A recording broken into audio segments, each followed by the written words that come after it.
This is the book of Psalm 73 and verse 3, and it reads, "For I was envious at the foolish when I saw the prosperity of the wicked. For there are no bands in their death, but their strength is firm. They are not in trouble as other men, neither are they plagued like other men." Definition of white privilege. Watch this video. So many white Americans understandably say, hey, I'm not rich, I don't own a farm, I don't own the property near the lake, I don't own a condo, I don't own buildings in New York. You don't have to have all that to have white privilege. We don't want it to have ended violently. We are glad it ended that way. All we're asking is, can black and brown and indigenous and other non-white people get some of that? Here is a man threatening to kill the police twice. Here is a man citing the Constitution and his Second Amendment right as the predicate for his ownership of his gun. Secondly, why he will not get out of the car. He is citing a litany of rights that are being offended. They are talking to him. They are reasoning with him. They are arguing with him. And finally, he is the arbiter of what happens. He closes his door and then drives off. You and I both know that had that been a motorist of color, that motorist would have been dead right now. There would have been no conversation. There would have been no long, protracted struggle. There would have been shooting. There would have been justification. And we would have said that person did not cooperate with the police and that person is dead. That's why in America, people are speaking about dealing with the police in such fundamentally revolutionary fashion. I kept thinking while I was watching the video, Michael, of Jacob Blake. He's walking around his vehicle. He opens the door, and then they say they saw a knife in there and shot him in the back 7 times. And got hit, 5, 6 times. And here's a guy with a gun next to him, arguing with the police, insisting that he is right, they are wrong, and drives off. This is incomprehensible to many of us who know that it would never be applied to us in the same way. I don't care how eloquent we are, how articulate we are, how safe we appear to be. Our irate, angered disposition would be predicate enough to get shot on the spot. And that's got to end. So now the next video that Michael Dyson was speaking about is coming up. So do you understand why different people in the community... I think this is it right here, Salakia.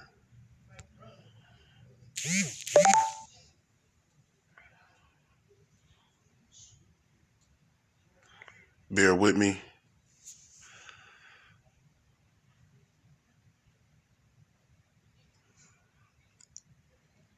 It was about a 3-minute video. He said he's not going to shut off the car, so... Okay. That's all right. Just keep an eye on it. Just get the right fit. Just know what he said. Put your hands on the steering wheel. No. What are you reaching for? Oh, whoa. Hey, get out of the car, man. You got a gun right there. Whoa. There's rights to this. There are rights to this. Do you have a consent There are rights there. Get out. Hold up right there. It's open. My hands are up. No, you got This is on body cam. You have a body cam, sir? Put your hands over your eyes. Do you have a body cam? Put your hand over your eyes. Do you have a body cam, sir? Put your hands over Do you your have a eyes. body cam, sir? You're gonna I will send this dog on you. I will shoot you if you do. Don't fucking grab my gun. You have rights. Put your hand. You have rights too. You have rights too. Don't you dare. You have rights. You cannot Don't you shoot me dare. here. It is unconstitutional. You know that.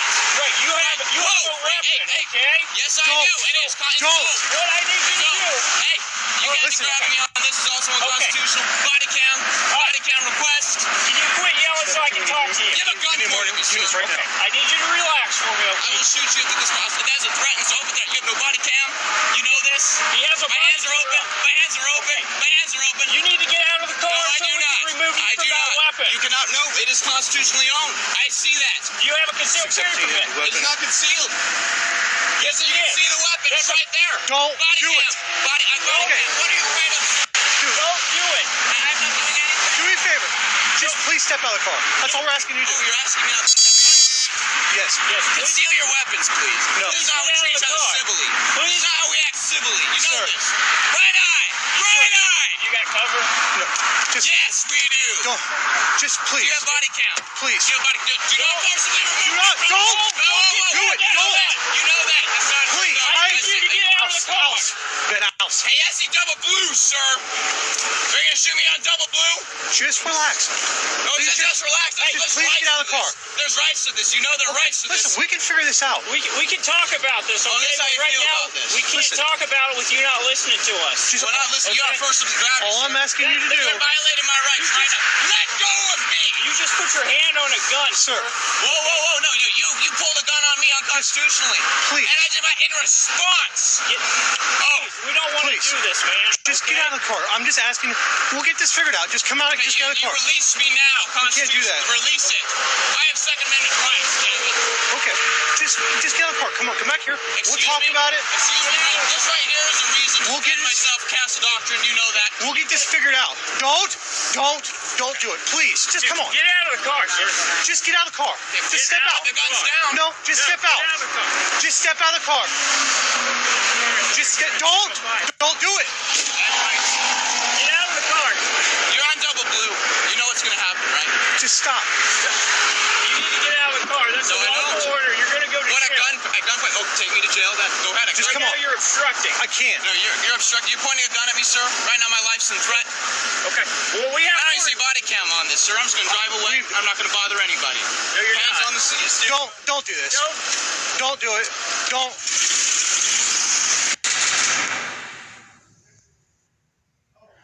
See, speaking of the wicked, see, this chapter in the book of Psalm 73 is speaking of the wicked. Salakia. Speaking of the wicked and how we know who the wicked is today. And you see the difference between what the guy was speaking about earlier. Salakia. Still stop. Which is going into the fact that the wicked is given privilege. That's what the article, this article, and as well as the video show that the privilege, of the wicked, which is Esau, Edom, who is the man of sin, the son of perdition. He's the man of sin, the Edomites, the daughter of Babylon, the wicked, the border of wickedness. These are all names that are given for Esau, Edom, the Idumeans. So all of these names are given for the wicked. Why is that? Because I started with Psalm 73 and 3. It says, "For I was envious at the foolish." When you read Job, the 30th chapter, it tells you that they are the children of fools. For I was envious at the foolish. And that whole exchange we just saw was foolish. It says, when I saw the prosperity of the wicked. And see, why do the wicked prosper? Because pertaining to Job 9 and 24, the earth is given into the hand of the wicked. Now we know if that was a Jake, a so-called Negro, Latino, or Native American, that exchange would have went 100% different. Esau had a gun sitting there, showed them the gun, and still drove off and nothing happened.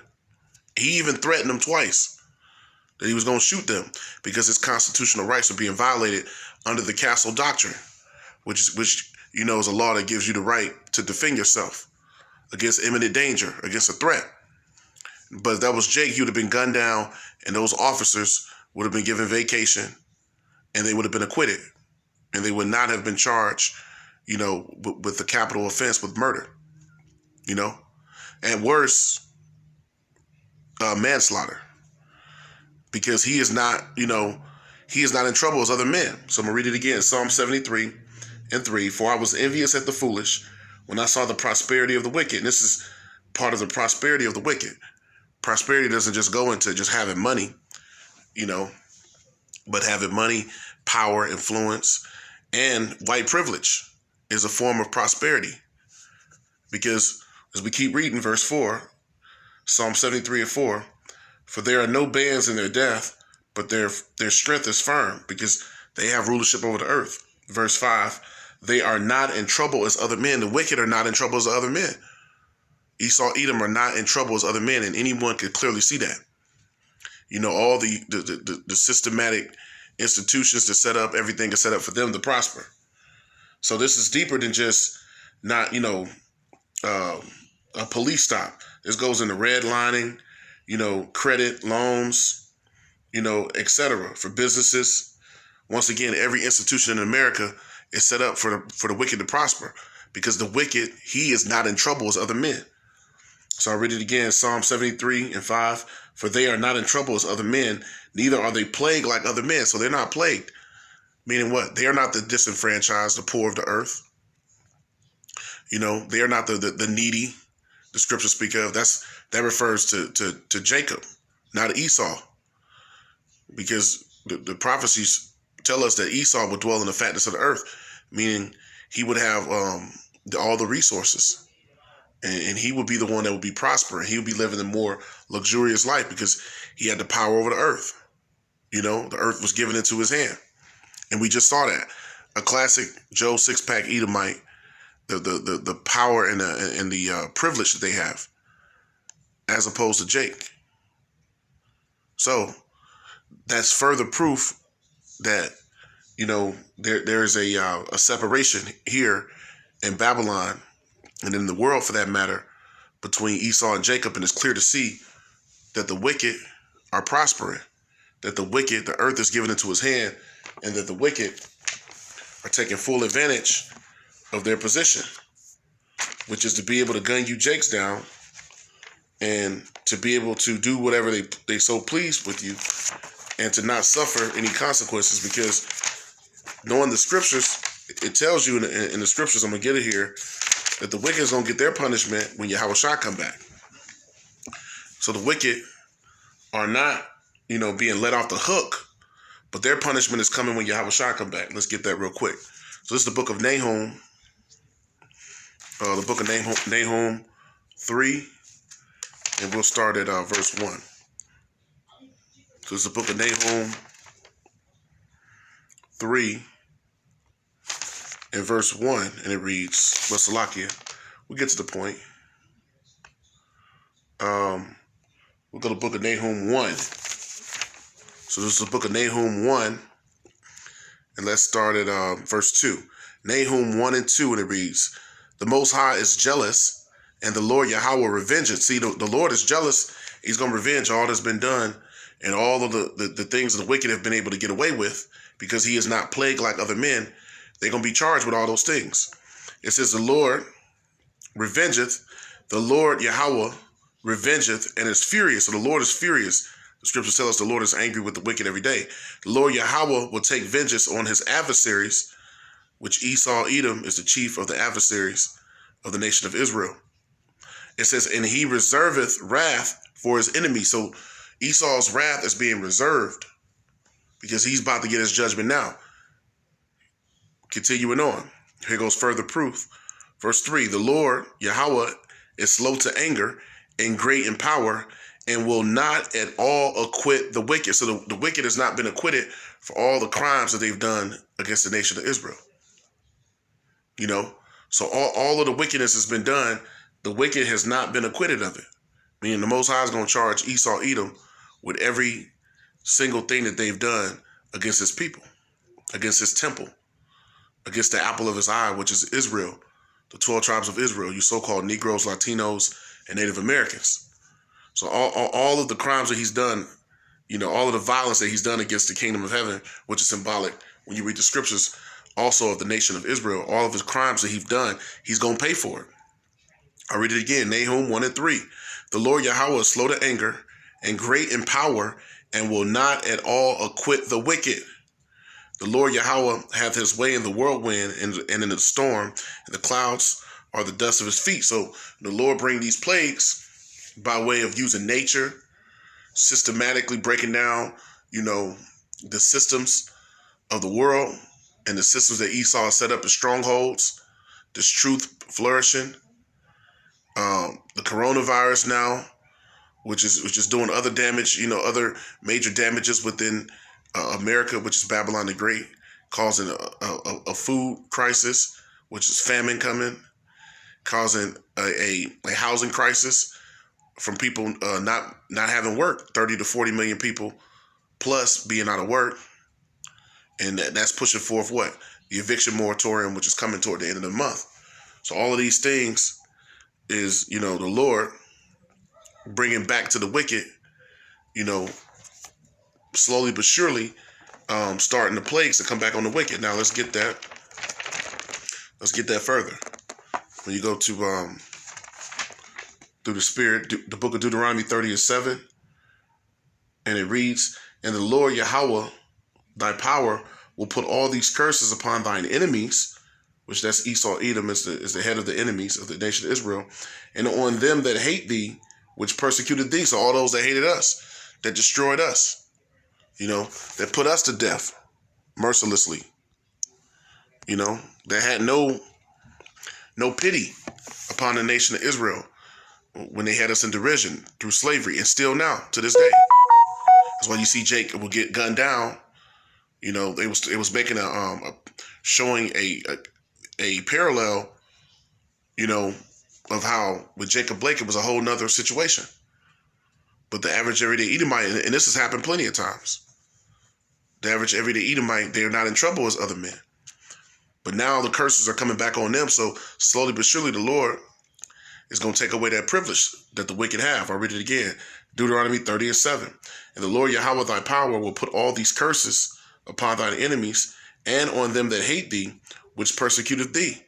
So now the curses are coming back on the Esau, which is breaking down, his power seat on the earth, taking his power away. That's the beginnings of the curses coming back full-fledged. Now we see more Edomites that are homeless. They're losing their jobs as well, because the system that he's propped up, thinking that it was going to last, his way of living through all his wicked legislation, all of his technology, all of that is coming back, to be a thorn in his side. So all the curses are coming back onto the wicked, because Zechariah 11:5, we know if that was a Jake, as was explained, that he would have been killed on the spot. He would have been shot on the spot. It would have been a violent exchange. So, Zechariah 11:5 says, whose possessors slay them and hold themselves not guilty, because the wicked has not been acquitted. So let's go back. Nahum 1 in verse 3, it says, "The Lord Yahweh is slow to anger and great in power, and will not at all acquit the wicked." So he's not going to let the wicked get away with none of what they've done. The wicked will be fully charged with all of their crimes, all of their wickedness. So when you go to the book of Jeremiah real quick, another precept, go to the book of Jeremiah 30 and start at verse 16. And it reads, "Therefore, all they that devour thee shall be devoured," which this precepts with Deuteronomy 30:7, that all the plagues, all the curses are going to come back onto our enemies. Jeremiah 30 and 16, "Therefore all they that devour thee shall be devoured, and all thine adversaries, every one of them, shall go into captivity. And they that spoil thee shall be a spoil, and all they that prey upon thee will I give for praise." So that's the recompense. It tells us in 2 Thessalonians 1:6 that it's a righteous thing to recompense tribulation, which is another precept showing you that the Lord is not gonna at all acquit the wicked, meaning they are going to pay for the wickedness that they've done. So as we continue on, verse 17, this is Jeremiah 30:17, and it reads, "For I will restore health unto thee." So the Lord is going to give Israel the kingdom of heaven. That's going to be the fulfillment of us coming back into complete health, because we're going to have those perfect bodies. So while we are still subject unto these bodies here, on earth, until the elect are beamed up on the chariots and ascend back down in those glorious bodies, they will not have full health. It says, "For I will restore health unto thee," and that further goes into how the scriptures tell us that Yahweh Shai is coming back with healing in his wings. "For I will restore health unto thee, and I will heal thee of thy wounds," all of the wounds, the psychological, emotional, all of the physical trauma that's been done and that continues to be done, the disenfranchisement, being the poor of the earth, being lowly, being hated, being treated as less than, being known as property, being 3/5 of a man, etc. So it says, "I will heal thee of thy wounds, all of those wounds, saith the Lord Yahweh, because they called thee an outcast, saying, this is Zion, whom no man seeketh after. That's what they've said. Esau, Edom, and the nations. This is Zion, whom no man seeketh after. Now, I found that significant because in this next precept, when they said, this is Zion, whom no man seeketh after, it lines up with this next precept. It's the book of Zephaniah. It's the book of Zephaniah 2:1, and it reads, gather yourselves together, yea, gather together, O nation not desired. So Israel, the reason why these things happen to Jake, that don't happen to Esau, is because Israel is a nation not desired. These are the curses of Deuteronomy 28th chapter that the Lord said will be upon us, until Yahushua comes and gives deliverance to the elect. So Zephaniah 2:1, and it reads, gather yourselves together, yea, gather together, O nation not desired. So Israel is a nation not desired. So let's go back to Jeremiah 30 and verse 17. It reads, for I will restore health unto thee, and I will heal thee of thy wounds, saith the Lord Yahweh, because they called thee an outcast, saying, this is Zion, whom no man seeketh after. So that's the reason why Israel gets treated the way they get treated, because the curses makes Israel a nation not desired. A nation is not desired. A nation is not regarded. The scriptures also tell us that they made no account of our labors. I think of all the things that we're the reason why this country even exists, and all the labor that's been put in to make America, even to build America. The same is going back to ancient Egypt and everywhere else we've been. We've been a nation not desired. So Numbers 35 and 33 says that blood defiles the land, and the blood of the land can't be cleansed of the blood that is shed except for the blood of him that shed it. So that's the further recompense that I quoted in 2 Thessalonians 1:6. There's a righteous thing to recompense tribulation to those that trouble you. So that's the recompense, which will be the fulfillment of that, which will be Hamashiach, Yahushua coming back. But before then, the rest of the plagues, which is going to cause another economic, collapse, another depression, but beyond anything ever known to man. And then Jacob's trouble and all the things that come with it, civil unrest, race wars, lawlessness, sedition, overthrow of the government, and then ultimately the missiles that's going to hit this place. So that's the recompense that the Lord is speaking about, which is going to cause a lake of fire. So with that, I hope that was edifying. Call halal yamla, Allah hayanawa Yahweh, Ba'ashem Yahushai, Ba'ashem Rakakwadash.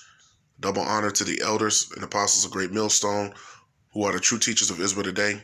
Peace and blessings to the hopeful elect, Habayah from Madabada, the house of David, the brothers laboring to make their calling of election sure on the four corners of the earth, and to the Akim and Akwafim who also listen and believe on Yahweh Ba'ashem Yahushai, who is the God of the heaven and the earth. To you, I say shalom as well. Shalom.